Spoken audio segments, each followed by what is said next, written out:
Hello and welcome to my channel where we talk all things poultry. If you are new, I encourage you to kindly subscribe. So in this video, I want to talk about opportunities for your poultry business. You could be there and you're thinking, I want to venture into this, but I am not so sure. Will my investment bring returns? Let me tell you, it will. Poultry farming has got returns. It's a good business. In fact, if let's say you are already employed and you want to invest in this, you can. It doesn't require so much effort.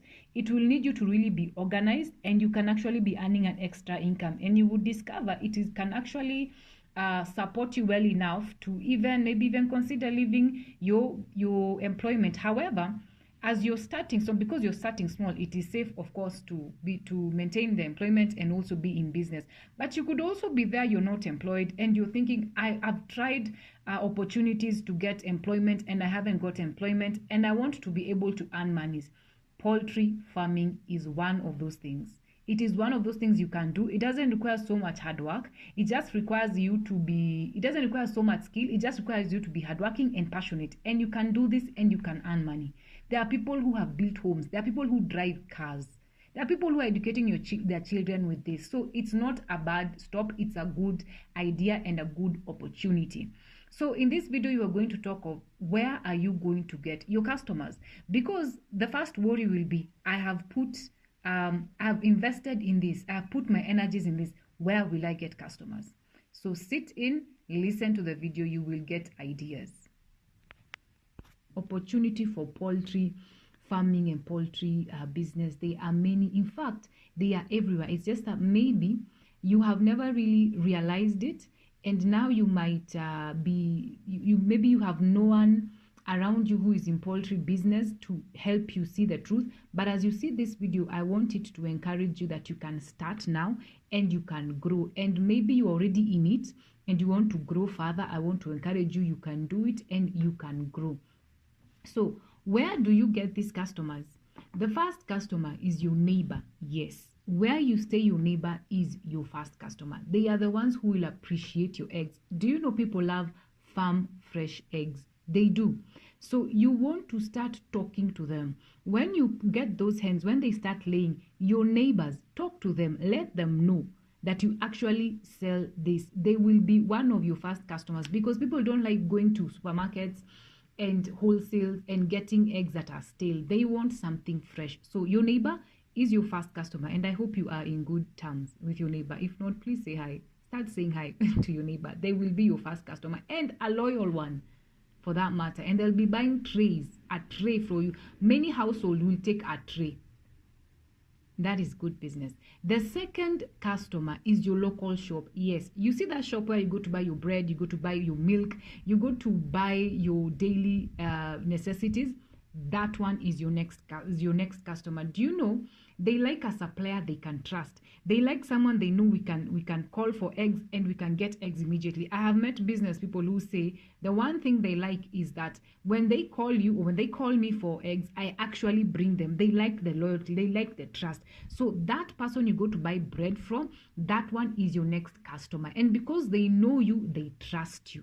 So I hope you're also in good terms with your customer. You don't your local shop, you don't have a debt there, right? Yes.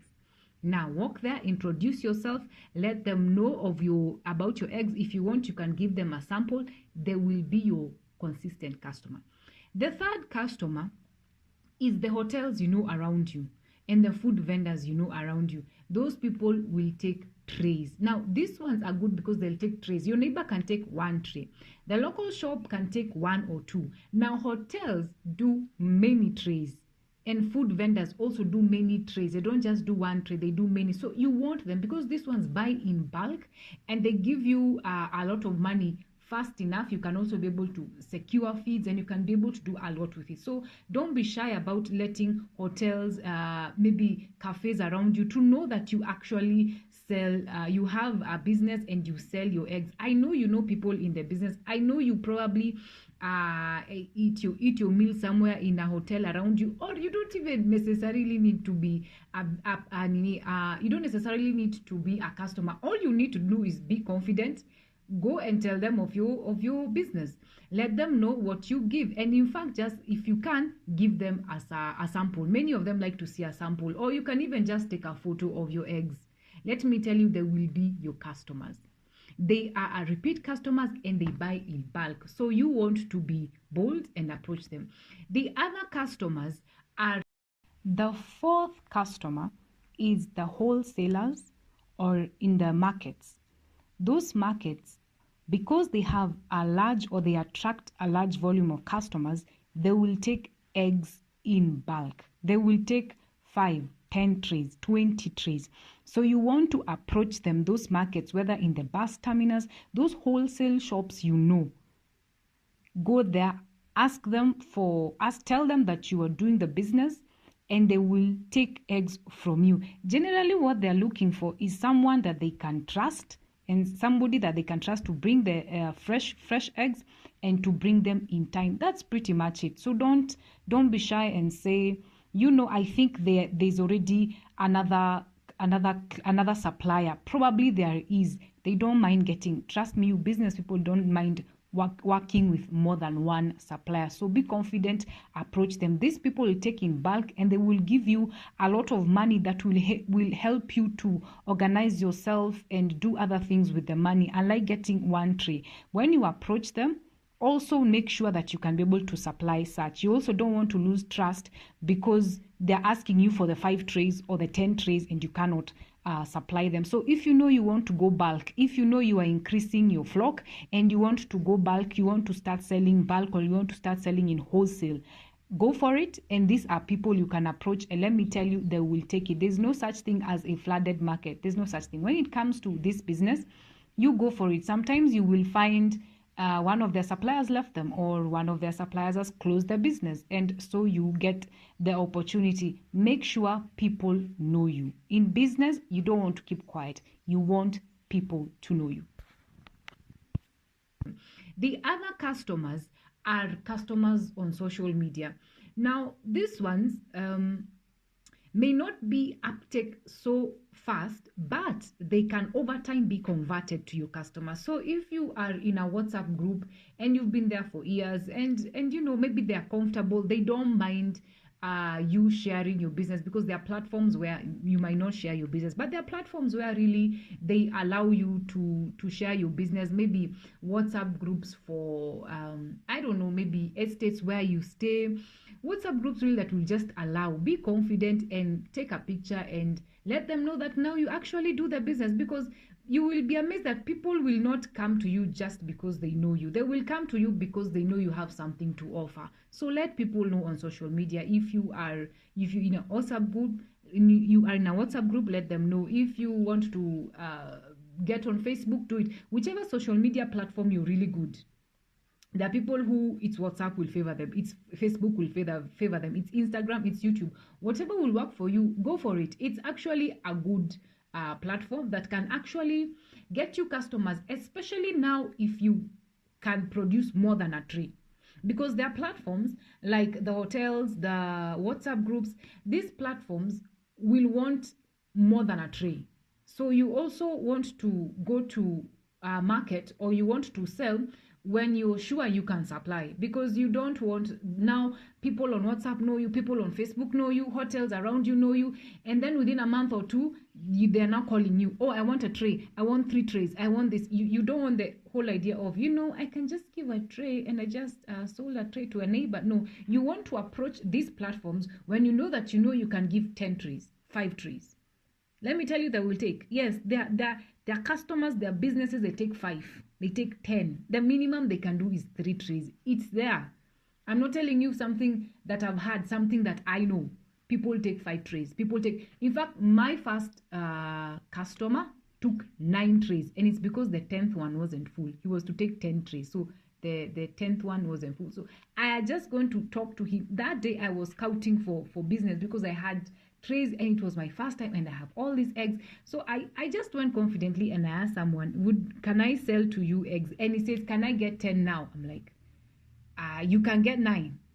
And I'm telling you, I packed 10 trays and I was alone, and in my packing looked a bit confused because I've never done that. I even cracked an egg along the way in my packing because I didn't understand. But the thing is, I got 9 trays. First customer. This business makes a lot of sense. If you want to venture into poultry business, it makes a lot of sense. You can venture that amount of money you want to invest in it, invest in. Let me tell you something in poultry business. You might not need so much space, you might not need so much money. You can just start. Unlike other maybe farming, like people who keep cows for milk, people who keep pigs and all that, and sheep and goats, it might take some bit of money. It might take a lot of money to start and actually do business that will earn you money. But when it comes to poultry keeping, you just need good space, sufficient space. And in fact, even when you have 50 hens, or if you can get 100, you are good to go. You are good to go, and you will grow. So look at these avenues: your neighbor, the first one, your local shop, your wholesale that is around you, that is near you, that hotel that you've been seeing. Yes, then approach them. Don't fear that they might reject you. They will tell you they have other suppliers. Don't worry. People in business don't mind meeting other suppliers. Let me tell you, you will find supply of eggs. At one point it's there, at another point it's there. You might even find their suppliers have either they've left them or they stopped doing their business. Now you got favor. Never be shy to approach people for business. Business requires boldness, not shyness. Never be shy. So with that, I want to encourage you, start the business. Start the business, scout, research. You can do this. This is coming from somebody who started, and the Lord has been gracious. It is continuing because of favor with clients and favor with people. So if you've been waiting because of customers, start talking to your market today. Start doing your research. It is possible. And don't let anyone break your heart and show you, I tried and it was not possible. Everybody is different. Okay? Everyone is blessed differently, and everyone is different. Maybe that was not their spot, or maybe they just didn't have interest for it, or what they were thinking about it didn't add up. Maybe they found it has a lot of hard work and so they gave up on it, or maybe it could be anything. Don't let anyone break your heart or discourage you in this. Don't let anyone break your heart or discourage you. You've got this. You can do it.